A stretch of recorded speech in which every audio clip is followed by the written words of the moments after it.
कैसे आप लोग? ठीक है, ठीक है।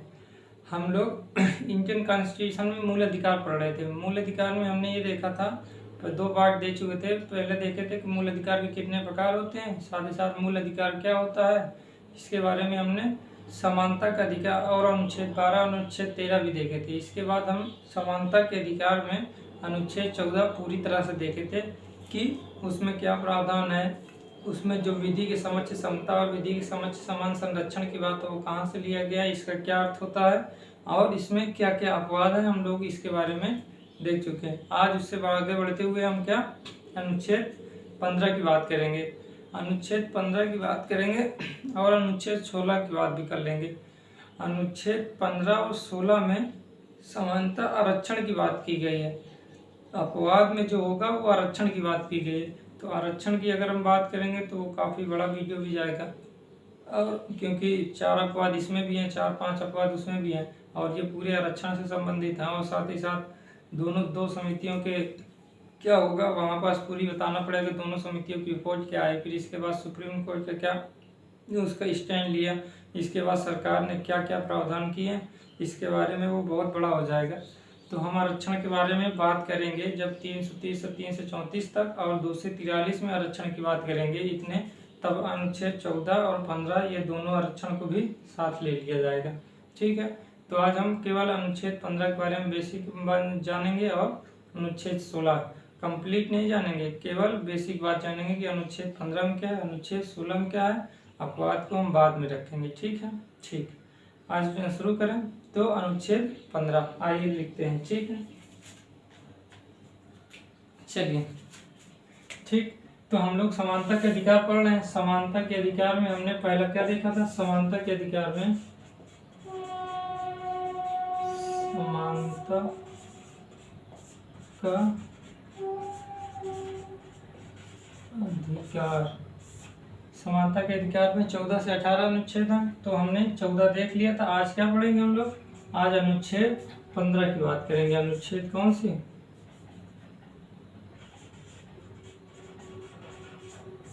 अनुच्छेद 15 की बात करेंगे। ठीक है, कि अनुच्छेद 15 में वास्तव में क्या कहा गया है। ठीक है, ठीक। हमने अनुच्छेद 14 में क्या देखा, सभी लोग समान होंगे। पहले पार्ट में देखा कि विधि के समक्ष समता होगी, सभी लोग समान होंगे, चाहे गरीब हो चाहे अमीर हो, सभी लोग। लेकिन विधि के समक्ष समान संरक्षण जब उसका दूसरा पार्ट देखे थे तब देखे थे कि सरकार या राज्य क्या कर सकती है, उत्थान की बात कर सकती है। वंचित वर्ग जो हो गए हैं, वंचित वर्ग का मतलब जिनको पहले से शिक्षा नहीं मिली, न शिक्षा मिल सकी, न स्वास्थ्य मिल सके, ये सारी अवसरें जिनको नहीं मिल सका वो क्या होंगे, वो वंचित वर्ग होंगे।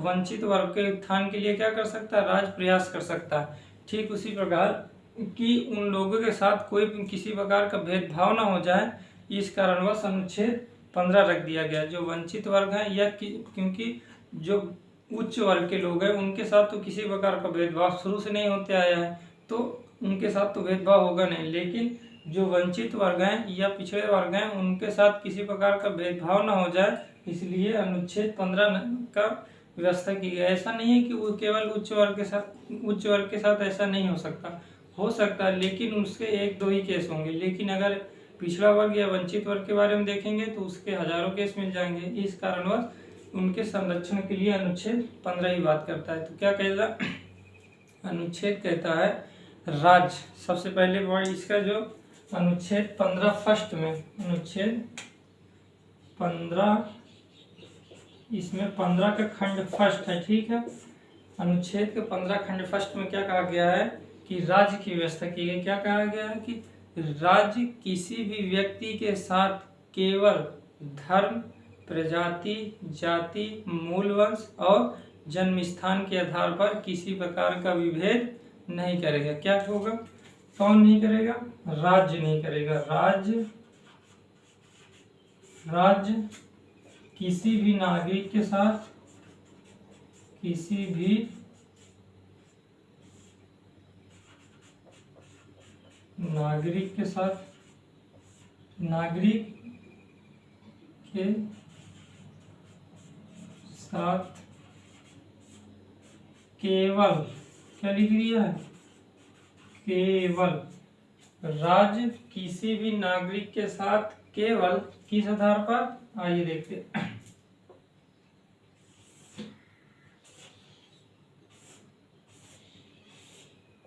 पांच आधार पर राज्य किसी भी नागरिक के साथ केवल, क्या हो गया, पहला हो गया धर्म, धर्म, प्रजाति, जाति,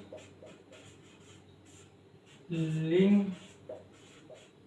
और जन्म स्थान, ये पांचों के साथ क्या होगा, किसी प्रकार का विभेद नहीं किया जाएगा। ये पांच की व्यवस्था की गई। क्या कहा गया, राज्य किसी भी नागरिक के साथ, ये किसमें कहा गया, 15 फर्स्ट में कहा गया, राज्य किसी भी नागरिक के साथ केवल धर्म, प्रजाति, जाति, लिंग और जन्म स्थान के आधार पर क्या करेगा, विभेद या भेदभाव नहीं करेगा। यहाँ पास केवल शब्द का प्रयोग किया गया, केवल, इसको आप अंडरलाइन कर लीजिएगा, केवल शब्द का प्रयोग किया गया। केवल शब्द का मतलब क्या होगा कि इन आधारों पर क्या होगा, भेदभाव राज्य नहीं करेगा। इन आधारों पर, धर्म के आधार पर, प्रजाति के आधार पर, जाति के आधार पर, लिंग हो गए, जन्म स्थान, इन आधारों पर क्या करेगा, किसी के साथ कोई भेदभाव नहीं करेगा। लेकिन के अन्य आधारों पर क्या कर सकता, भेदभाव कर सकता। अन्य आधार का मतलब जो व्यक्ति पिछड़ गए हैं, उनके जो व्यक्ति पिछड़ गए हैं उनको क्या करने, उत्थान के लिए, जो शैक्षणिक या सामाजिक उत्थान के लिए या शैक्षणिक उत्थान के लिए, प्रतिस्पर्धा में जो क्या करना है, भाग लेने के लिए क्या कर सकता है, उसमें ये सारी बातों में क्या कर सकता है, विभेद कर सकता है। केवल और केवल किस पर बात नहीं किया गया, इसलिए क्या प्रयोग किया गया, केवल। केवल इनके पांच के आधार पर क्या होगा, राज्य विभेद नहीं करेगा। लेकिन अन्य मामला होगा, जैसे कोई पिछड़ गया, मान लेते हैं कोई वंचित वर्ग है, कोई वंचित वर्ग या पिछड़ा वर्ग है, वो क्या होगा, शुरू से सामाजिक एवं शैक्षिक रूप से पिछड़ा था। इस कारणवश सरकार ये चाहे कि इनके उत्थान के लिए हम जो उच्च वर्ग से थोड़ा सा रियायतें दे दें, मतलब कुछ विशेषताएं या कुछ छूट दे दें, ताकि ये लोग भी क्या हो जाए, उठ सके, तभी इनका भी क्या हो सके, उत्थान हो सके। इसलिए भेदभाव किया गया है केवल, लेकिन इस आधार पर नहीं किया गया। किस आधार पर किया गया, क्योंकि सामाजिक एवं शैक्षणिक रूप से पिछड़ गए हैं, इस आधार पर किया गया है। तो केवल इन आधारों पर क्या करेगा, भेदभाव नहीं करेगा, लेकिन अन्य आधारों पर कर सकता है। ये किसमें कहा गया है, ये हमारे अनुच्छेद 15 फर्स्ट में कहा गया है। ठीक है, ठीक।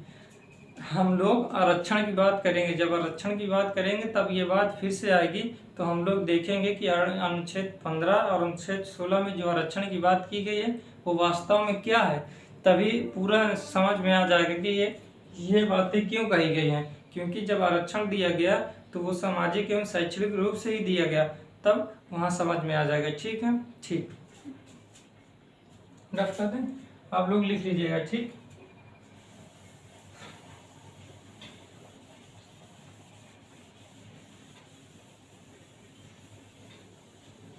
अनुच्छेद 15 सेकेंड में क्या कहा गया, अनुच्छेद 15 सेकेंड में क्या कहा गया, इसमें जो फर्स्ट में कहा गया था वो राज्य के विरुद्ध था, कि राज्य किसी भी व्यक्ति के साथ धर्म, जाति, प्रजाति, लिंग, जन्म स्थान के आधार पर भेदभाव नहीं करे, केवल राज्य की बात की गई थी।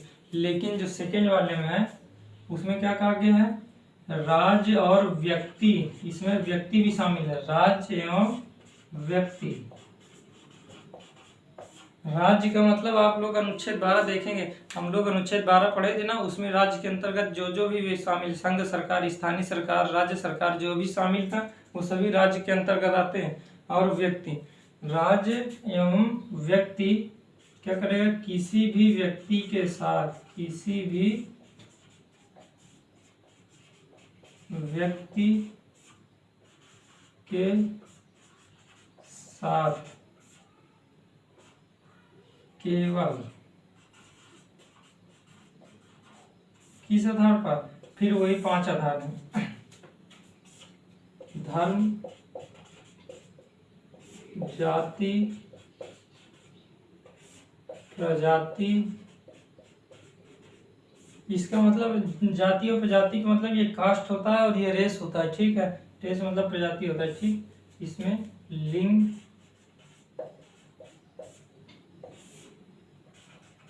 जन्म स्थान। आप लोग ये जाति और प्रजाति में देख रहे होंगे कि एक है, नहीं, जाति उसके अंदर होता है। ये क्या होता है, इसको कहते हैं रेस कहते हैं, इसको क्या कहते हैं, कास्ट कहते हैं। ठीक है, ठीक। तो इन आधारों पर क्या होगा, इन आधारों पर या इनमें से किसी एक के आधार पर क्या होगा, विभेद नहीं होगा। कहाँ नहीं विभेद होगा, अभी देख रहे हैं। विभेद नहीं किया जाएगा, विभेद नहीं किया जाएगा। कहाँ नहीं किया जाएगा, देखते हैं। विभेद नहीं किया जाएगा। कहाँ नहीं किया जाएगा, आइए देखते। इसमें विभेद नहीं किया जाएगा का में देखिएगा, का में देखिए क्या कहा गया है कि किसी भी होटल, क्या हो गया, किसी भी होटल की बात कर दी जाए, सार्वजनिक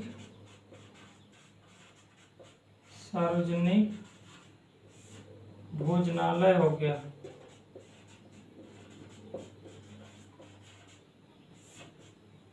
सार्वजनिक होटल भोजनालय हो गया, मनोरंजन स्थान, सार्वजनिक मनोरंजन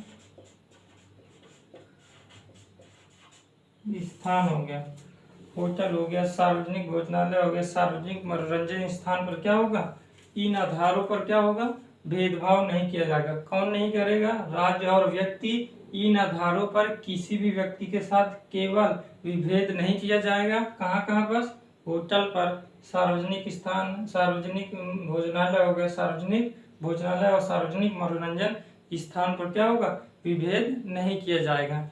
और इसके अंतर्गत खा में क्या कहा गया है, खा कि कोई भी स्नान घाट हो, क्या हो, स्नान घाट हो, कोई भी तालाब हो, सड़क हो, सार्वजनिक रिसॉर्ट हो, सार्वजनिक क्या हो, कोई रिसॉर्ट, कोई घूमने रिसॉर्ट,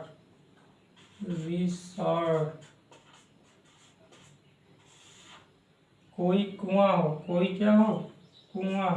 अब तो कुआं खोदे नहीं जाते थे, पहले की बात थी, कोई कुएं थे। क्योंकि कुएं हमने देखा डॉक्टर भीमराव अम्बेडकर जी से क्या हुआ, एक बार पानी पीने के लिए गए थे कुएं पर, तो उनको पानी नहीं पिया। इसलिए डॉक्टर भीमराव अम्बेडकर जी ने जब संविधान बनाया तो एक एक बातें लिख दी कि स्नान घाट, तालाब, सड़क, सार्वजनिक रिसॉर्ट और कुएं पर किस आधार पर, इन आधारों पर भेदभाव नहीं होगा। किसके साथ, किसी भी व्यक्ति के साथ राज्य और व्यक्ति नहीं करेगा। राज्य, अब लिखेंगे क्या, राज्य और व्यक्ति किसी भी व्यक्ति के साथ केवल धर्म, जाति, प्रजाति, लिंग और जन्म स्थान के आधार पर विभेद नहीं करेगा। का नंबर, कहाँ नहीं करेगा, होटल, सार्वजनिक भोजनालय, सार्वजनिक मनोरंजन स्थान, यहाँ पास नहीं करेगा। स्नान घाट, तालाब, सड़क, सार्वजनिक रिसॉर्ट और कुएं, सेकंड नंबर यहाँ पास नहीं करेगा। अनुच्छेद 15 में कितना बताया गया, केवल और केवल इतना बताया गया कि होटल, सार्वजनिक स्नान, ये सभी स्थानों पर क्या होगा, ना तो राज्य करेगा ना तो व्यक्ति करेगा। राज्य के बारे में फर्स्ट में कह दिया गया था और सेकंड में क्या कहा गया, 15 सेकंड में कह दिया गया राज्य और व्यक्ति, कोई भी व्यक्ति भी नहीं कर सकता कि कोई व्यक्ति, कोई, ये क्या होना चाहिए, लेकिन इनका प्रयोग क्या होना चाहिए, स्नान घाट होना चाहिए। परंतु इसमें एक व्यवस्था जोड़ दी गई है, परंतु उसका प्रयोग क्या होना चाहिए, सार्वजनिक उपयोग के लिए होना चाहिए, सार्वजनिक उपयोग के लिए, सार्वजनिक उपयोग के लिए होना चाहिए, सार्वजनिक उपयोग के लिए होना चाहिए। या इसमें क्या लिखेंगे, या राज्य द्वारा क्या होना चाहिए, संचालित किया जाना चाहिए, राज्य द्वारा संचालित, राज्य द्वारा संचालित किया जा रहा है। मतलब राज्य द्वारा संचालित की, राज्य उसको क्या कर सकता है, वित्तीय सहायता दे रहा हो तब राज्य द्वारा संचालित होगा, तभी इसका प्रयोग किया जा सकता है। या इस आधार पर भेदभाव नहीं होगा।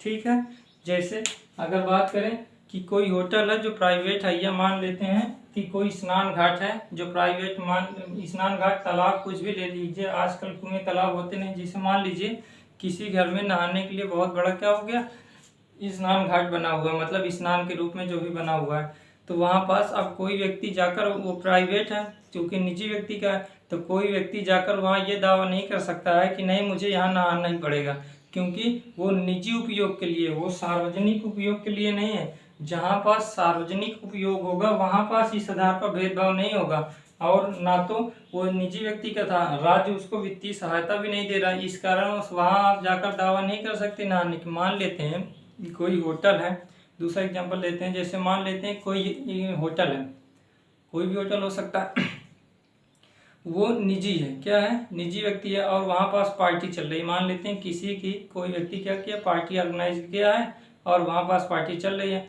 आप कहीं से आए और इसके बाद क्या कहें, नहीं मुझे यहीं पास खाना खाना है, उस समय पार्टी चल रही है, तो आप कहें नहीं मुझे यहीं खाना खा के ही जाऊँगा, साथ ही साथ इसका आनंद भी लेके जाऊँगा जो पार्टी का है। अगर ये व्यवस्था वो कहने लगे, अगर उस पर शोर मचाने लगे, तो क्या होगा, वहाँ का जो मैनेजर या मालिक होगा वो क्या कर देगा, भगा देगा।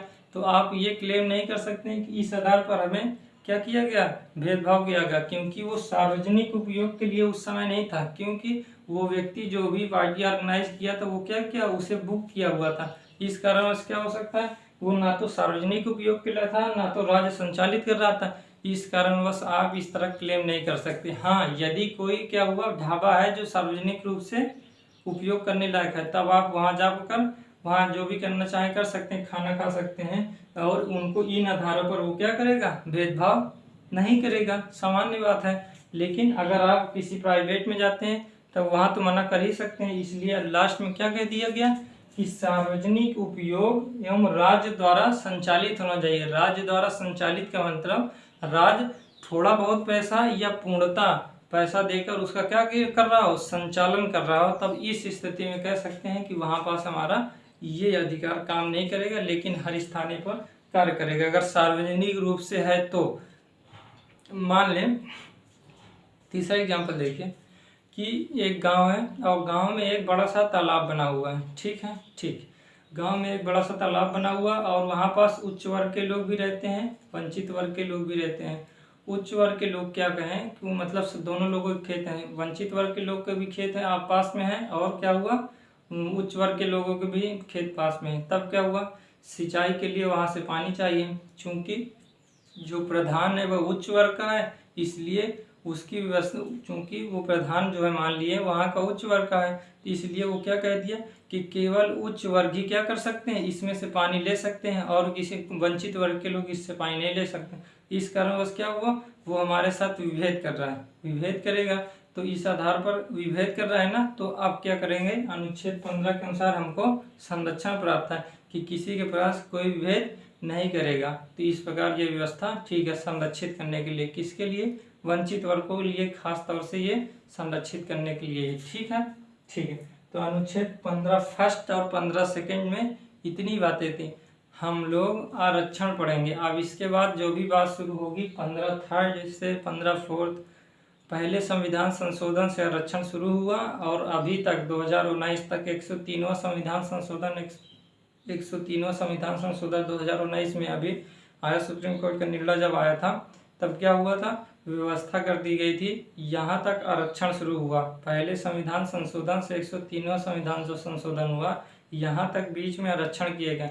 ये आरक्षण क्या है इसके बारे में हम देखेंगे। 15(3) से ही शुरू होता है, 15(3) से लेकर 15(6) तक जाता है। EWS जो भी नाम सुने होंगे कुछ लोग का, आप कहते हैं ना कि किसी का आय नहीं बनता है, EWS बनता है। होता है ना कि आप अगर कहीं पास फॉर्म भरवाने जा रहे हैं तब कहेंगे आय इनका नहीं बनता है, जैसे खान उनका आय नहीं बनता है, बल्कि उनका क्या बनता है, EWS बनता है। उनके आय के आधार पर EWS बनाया जाता है, ताकि EWS मतलब होगा इकोनॉमिक वीकली सेक्शन। तो इस लोगों को भी आरक्षण दिया गया है 2019 में। तो हम सारी बातें करेंगे। इसके बाद जो IIT IIM में जो आरक्षण दिया गया और किस आधार पर दिया गया, क्रीमी लेयर क्या है, ये जब हम आरक्षण पढ़ेंगे तब सारी बात करेंगे। और विश्वास करिए आरक्षण के बारे में बताया जाएगा, और अनुच्छेद 15 और 16 में जो भी आरक्षण है पूरा बताया जाएगा, आप इससे परेशान न रहें, ठीक है। तो आज केवल और केवल इतना पढ़ लीजिए। बहुत कम पढ़ाया होगा हो सकता है, लेकिन जो भी पढ़ाया हो ठीक है। अनुच्छेद 16 भी कल पढ़ाया जाएगा, इसके बाद अनुच्छेद 17, 18 इस तरह पढ़ाते हुए, लेकिन आरक्षण की बात अभी नहीं की जाएगी। आरक्षण की बात कभी किया अवश्य जाएगा, पूरी तरह कंप्लीट कराया जाएगा, ठीक है। तो आप लोग ठीक है इसको लिख लीजिएगा और जैसा हो इसमें प्रक्रिया कीजिएगा। ठीक है, ठीक है।